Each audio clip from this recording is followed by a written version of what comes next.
ओम शांति। इहो भूल भुलैया का खेल है। तुम घड़ी घड़ी बाप को भूल जाते हो। निश्चय बुद्धि बनो तो इस खेल में फंसेंगे नहीं। এ হলো গোলক ধাঁধার খেলা। তোমরা ক্ষণেকে ক্ষণেকে বাবাকে ভুলে যাও। নিশ্চয় বুদ্ধি হও, তাহলে তোমরা এই খেলায় আটকে পড়বে না। कयामत के समय को देखते हुए तुम बच्चों का कर्तव्य क्या है? বাচ্চারা বিনাশের সময়কে দেখে এখন তোমাদের কর্তব্য কি? तुम्हारा कर्तव्य है अपनी पढ़ाई में अच्छी रीति लग जाना और बातों में नहीं जाना।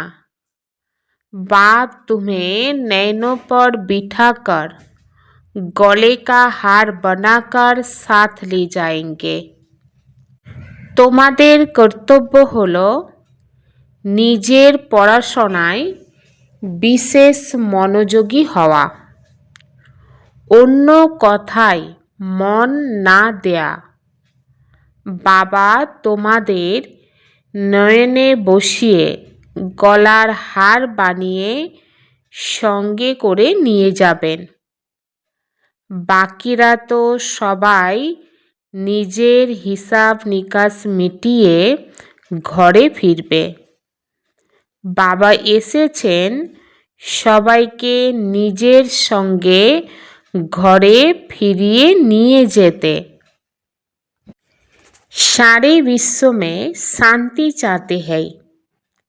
अब शांति का धाम तो अलग है, जहाँ बाप और आप आत्माएं रहती हो। সারা বিশ্বতে এখন সবাই শান্তি চাইছে। এখন শান্তিধাম তো আলাদা, যেখানে বাবা আর তোমরা বাচ্চা অর্থাৎ আত্মারূপী বাচ্চারা থাকো। এটাও বেহদের বাবাই আমাদেরকে বোঝাচ্ছেন। এখন তো এই দুনিয়াতে ঢেরকে ঢের মনুষ্য আত্মা আছে এবং অনেক ধর্ম এই সৃষ্টিতে উপস্থিত আছে। इस भारत में ही 5000 वर्ष पहले जब इनका राज्य था तो जरूर बाकी सब जीवात्माएं जीव को छोड़ अपने घर गई होगी। এই ভারতেই 5000 বছর পূর্বে যখন এনার রাজত্ব ছিল, তখন নিশ্চয়ই বাকি সব জীব আত্মারা জীব অর্থাৎ দেহ ত্যাগ করে নিজের ঘরে অর্থাৎ পরমধামে থাকবে। এখন সকল আত্মাই চাইছে এক ধর্ম, এক রাজ্য, এক ভাষা। এখন তোমরা বাচ্চারা জানো বাবা শান্তি, সুখ, সম্পত্তি স্থাপনা করছেন। এক রাজ্য অবশ্যই এখানেই হবে। बाप समझाते हैं यो खेल भूल भुलैया का है। इसमें तुम जैसे फंस गए हो।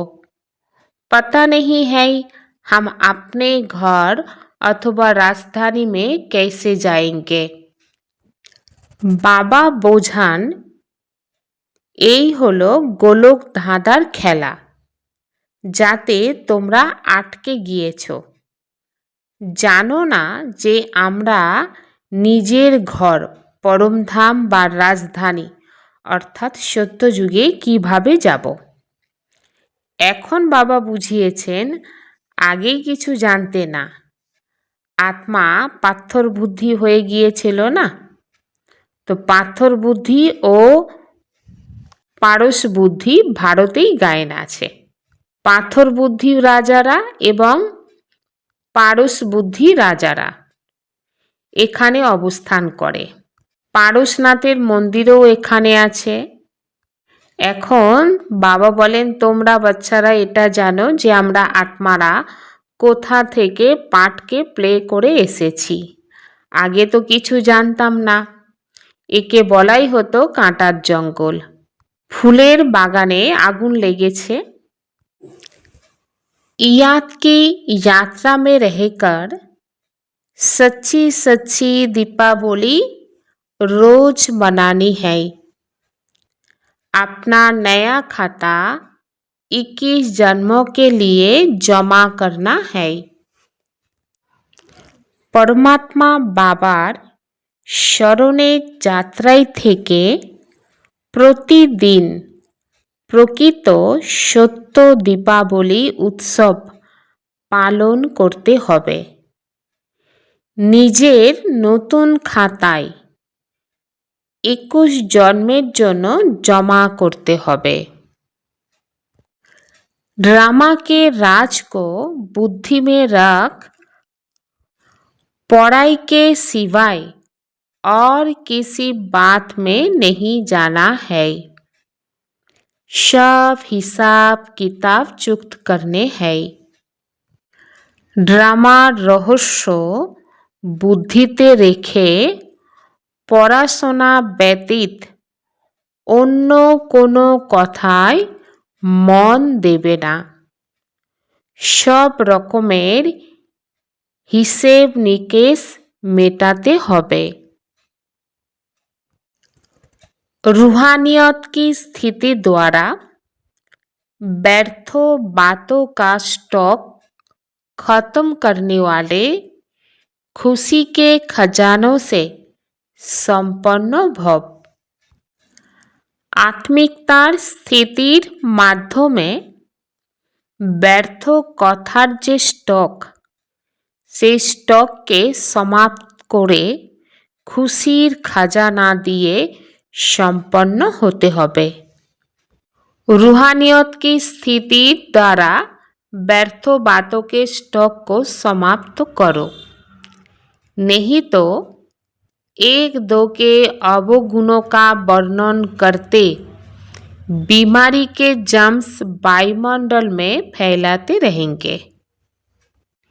इससे वातावरण पावरफुल नहीं बनेगा। आपके पास अनेक भावों से अनेक आत्माएं आएगी, लेकिन आपकी तरफ से सुभावना की बातें ही ले जाए। ये तब होगा जब स्वयं के पास खुशी की बातों का स्टॉक जमा होगा। यदि दिल में किसी के प्रति कोई व्यर्थ बातें होगी तो जहाँ बातें है वहाँ बाप नहीं पाप है। আত্মিকতার স্থিতির মাধ্যমে ব্যর্থ কথার স্টক সমাপ্ত করতে হবে। না হলে তো একে অপরের অবগুণগুলি বর্ণনা করতে করতে রোগের জার্মস বায়ুমণ্ডলে ছড়িয়ে দিতে থাকবে। এর মাধ্যমে বায়ুমণ্ডল পাওয়ারফুলও হবে না। তোমাদের কাছে অনেক আত্মারা অনেক ভাবনা নিয়ে আসবে, কিন্তু তোমাদের কাছ থেকে শুভ ভাবনাই নিয়ে যাবে। এটা তখন হবে যখন নিজেদের কাছে খুশির কথার স্টক জমা থাকবে। যদি হৃদয়ে কারোর প্রতি কোনো ব্যর্থ কথা চলে, তো যেখানে ব্যর্থ কথা থাকে সেখানে বাবা থাকে না, पाप থাকে। स्मृति का स्विच ऑन हो तो मूड ऑफ हो नहीं सकती। স্মৃতি সুইচ অন থাকলে মুড অফ হবেই না। অশরীরী विदेही स्थितिर अभ्यास। जितना जो बिजी है उतना ही उसको बीच बीच में ये अभ्यास करना जरूरी है। फिर सेवा में जो कभी कभी थकावट होती है, कभी कुछ ना कुछ आपस में हलचल हो जाती है, वह नहीं होगा। যে যত বিজি থাকে ততই তাকে মাঝের মধ্যে অবশ্যই এই অভ্যাস করতে হবে। আবার সেবাতে কখনো কখনো ক্লান্তি হয়, কখনো কিছু না কিছু নিজেদের মধ্যে দোলাচল হয়ে যায়, সেসব হবে না। এক সেকেন্ডে পৃথক হওয়ার অভ্যাস থাকলে যা কিছুই কথা হয়ে যাক, এক সেকেন্ডে নিজের অভ্যাসের দ্বারায় এই সব কথাগুলি থেকে দূর হয়ে যাবে। চিন্তা করলে আর হয়ে গেল, যুদ্ধ করতে হবে না। ওম শান্তি।